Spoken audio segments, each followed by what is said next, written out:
而家阿妹厝也有3台拍醋机，有人用那句话来讲台湾阿妹厝人有技巧是野菜。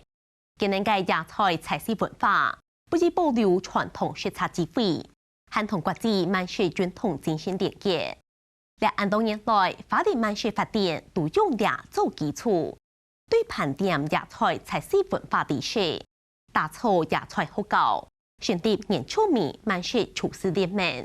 多盼國際慢食博覽會，一步一步去做，深化原住民嘅食材特色，希望同花蓮打造做亞太地區嘅原住民慢食中心。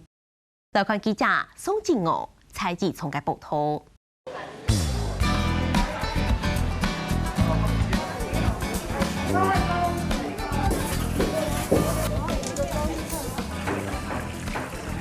春天万物生長，是從大尾後變到傍晚，鮮嫩的野菜，各種各樣都有，兼採唔同。這個季節野菜就野莧菜，蚵田啊、龍葵、昭和、耍當歐。那這個是龍鬚果，龍鬚菜的果實啊，還有路橋也是現在季節的，箭筍、丟席，對啊。野菜的話，就我們原住民吃的車輪苦瓜。花蓮吉安黃盆市場都為阿米厝野菜結條街，專門賣各種各樣嘅野菜，韓國有特色嘅傳統作物，係市場上最大嘅特色。韓國係阿米厝人尋找機會去買食材嘅好蔬菜。久久會想要吃就會來這裡買。藤心要怎麼料理？怎麼吃？我們都是燉排骨，就很好吃的。小時候媽媽就在吃啦，但是它有點苦啊，這個不好採收，所以它很貴。因為它都是刺，而且它的葉子的刺是倒刺，所以它很難採收，所以它很貴。嗰種熱氣高廣嘅市場，其實咪係田野調查嘅好蔬菜。我媽媽就建議我到黃昏市場去做田野。那個時候，84、85、86、87，真的是野菜最多。當時大概有30幾個攤位。在黃昏市場，現在不到10個攤位，你會發現，其實黃昏市場是一個小型的阿美族的社會，母系社會，不是媽媽帶着女兒，就是婆婆帶着媳婦，幾乎都是這個樣子。早期就是到最後面，對啊，現在又好像比較少，為什麼？第2代沒有接，像我們是第3代，我們有接啊，很多都是小孩子不願意做這個，對。因為要自己去田裡摘，以前是要野外採集，所以有些人不敢到別人的田裡去，對，怕挨罵啦，怕人家講，對，所以我是跟着媽媽開始這樣子做的。這可以帶回家吃啦。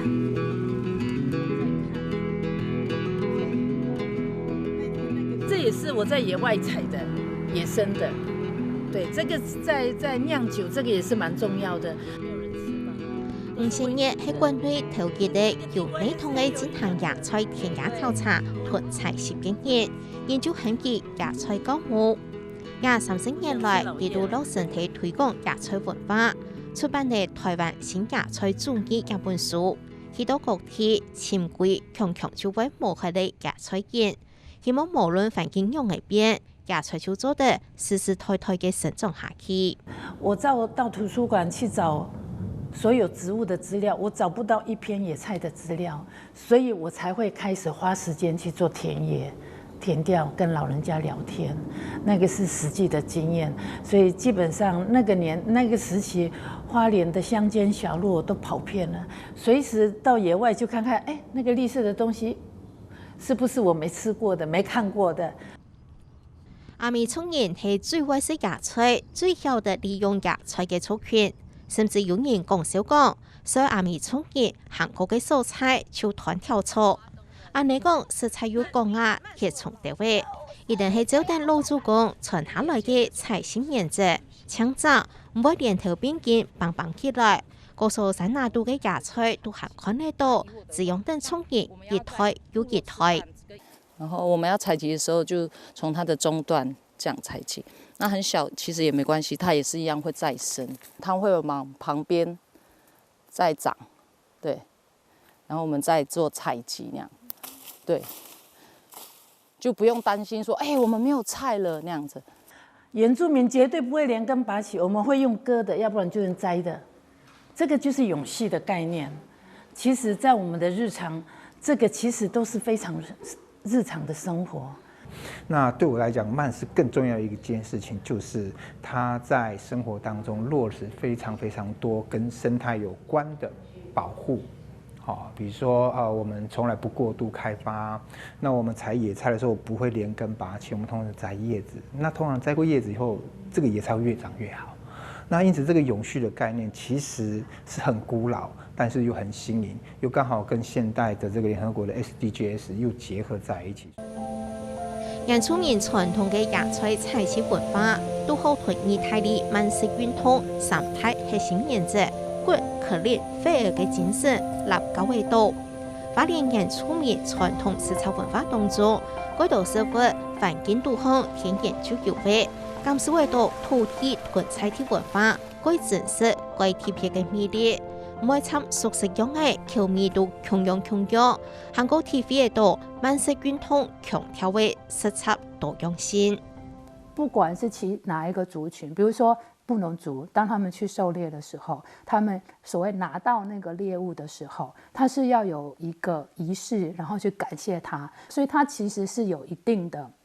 连结跟去再现了他们对于这个食物的敬重。回到一个很传统的，它是就地取材嘛，利用的这种在地知识跟所谓我所生产的我所能拿到的一个食材，我们就会有石头火锅。好，那你烧了热热的石头放到那个竹筒，所以这个都是跟大地之间、跟环境之间，哈，然后这种连结的关系，哈，那所以我觉得慢食跟国际慢食的运动，哈，然后跟推到说我们要回这个食物主权的概念，我觉得它绝对是跟原住民的饮食是有非常密切的连结。透过饮食，我们可以知道自然环境的这个使用的一个智慧，也可以呢透过饮食知道过去的故事，以及它烹饪的方法所代表出来的一种追求天然干净的一种精神在里面。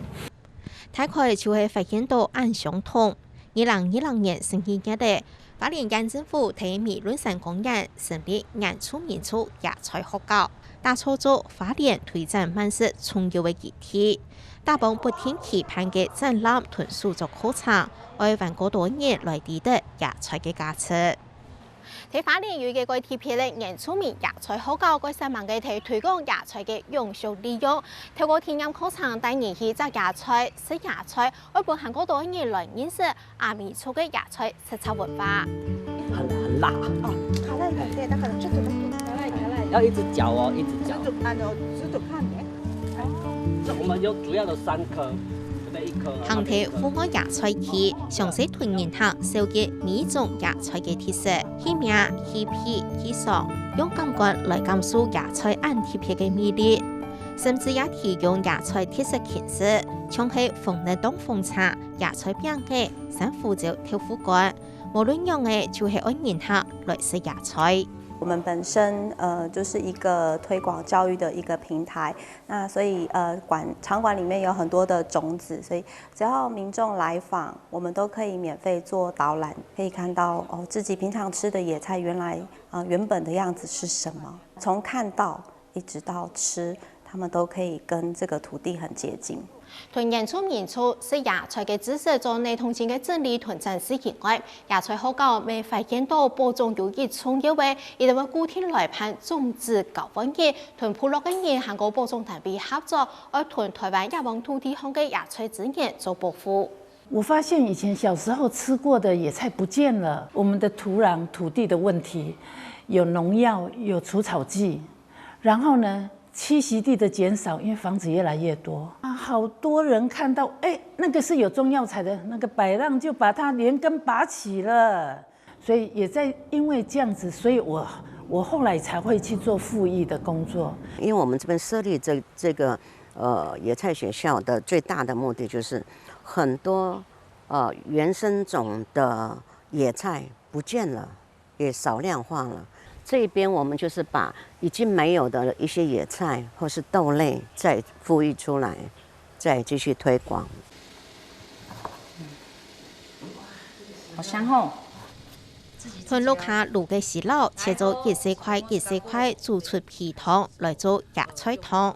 台灣原住民慢食廚師聯盟執行長樂富士則係記下烘芽菜，示範阿美族人好食嘅白菜雞湯，也就係囤8種芽菜煲做一煲湯。多餘的豬肉因為沒有冰箱可以冰嘛，然後我們就會用做洗料醃製法。對，所以在阿美族愛吃草，也愛做醃製。因為野菜的食物其實都是比較偏涼性，所以我們增加了一些肉片啊或油啊，其實讓它保護胃，也會滋潤，就是保護膜的概念。對，耶。煲湯嘅同時，樂富士未提幾條阿美族人天初愛用嘅溫醬，所以辣椒味、鹽、水簡單調味，就係又順又經典嘅熱味。對，不管你煮野菜湯也好，煮魚湯也好，搞不好都3餐都需要有蘸醬，它叫的 nas， 鹽巴辣椒水，然後加你今天煮的食物的湯頭去當它的蘸料。花蓮發展慢食嘅過程係建立社群組織。2021年成立台灣原住民慢食廚師聯盟，訂立慢食嘅概念，加強原住民食材文化嘅特色，同餐飲、旅遊、產業嘅能量加起來。花蓮慢食廚師聯盟其實在花蓮，因為我們是身為廚師嘛，其實他講的是跟飲食文化傳承，我覺得是以多族群一直架構到老人家給予的，然後我們就用飲食文化來做傳承，也可以讓更多的民眾知道，其實原住民的飲食文化其實還蠻重要的。只是因為很多在大概壯年50到60歲這一些，我們所講的就是嘎嘎，他們發現說，很多小朋友要回部落，或是要去當原住民廚師，但他反而跑去跟漢人學。所以，因為這樣的族群的等於說斷層，或是找不到真正傳統味道，然後很容易會被成廣告的方式來做一個包裝，但你去學到一個錯誤的管道。那我們鼓勵廚師回到自己的文化的脈絡上面，甚至你的日常生活裡面去思考，我如何用所謂的傳統的或在地的食材，然後甚至結合創意，然後發展出一個變成我們在餐桌上能夠有更多人能夠接受的，而不是只是原住民日常生活的一部分，可以讓更多的人去理解、認識，然後甚至於更能夠懂得原住民文化後面的深層的意涵。為到潛歸部落傳統，樂富士還向其媽媽來學，佢等佢能夠為父聽樣，對種、菜蔬、曬、醬。一步一步潛歸傳統，我就覺得，好像確實也學到了這個傳統技法，然後也說出了自己在地，部落生活然後自己對於文化的飲食文化料理的認知，跟小農栽種的任何產物，我覺得那個都很重要。用原住民族對生活安善良嘅心意，共同對慢食理念出發。希望花蓮慢食運動將把土地生產者、消費者都聯絡起來，在個對老祖公留下來嘅傳統食材智慧當中，看到大膽、永續、生活多樣性嘅亞洲時代意義。其實意大利慢食總部非常驚訝，我們的動作非常積極。事實上，我們比他們早過慢食的生活，好不好？你看我們的，其實它就是一個生物多樣性的生活樣態。我們是在地當季的嘛，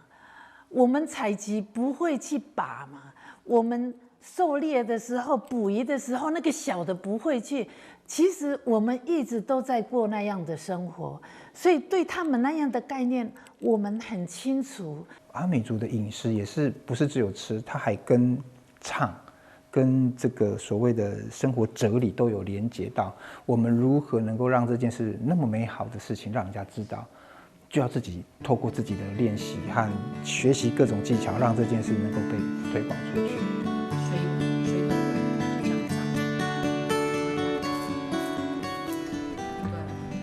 無論減山也係減海，太自然有嘛嘅，原住民就是嘛嘅。对蜂蜜体验受到社会严密按次元嘅想法，也一旦就有嘅实测智慧，他媽就係最庸俗嘅潮流。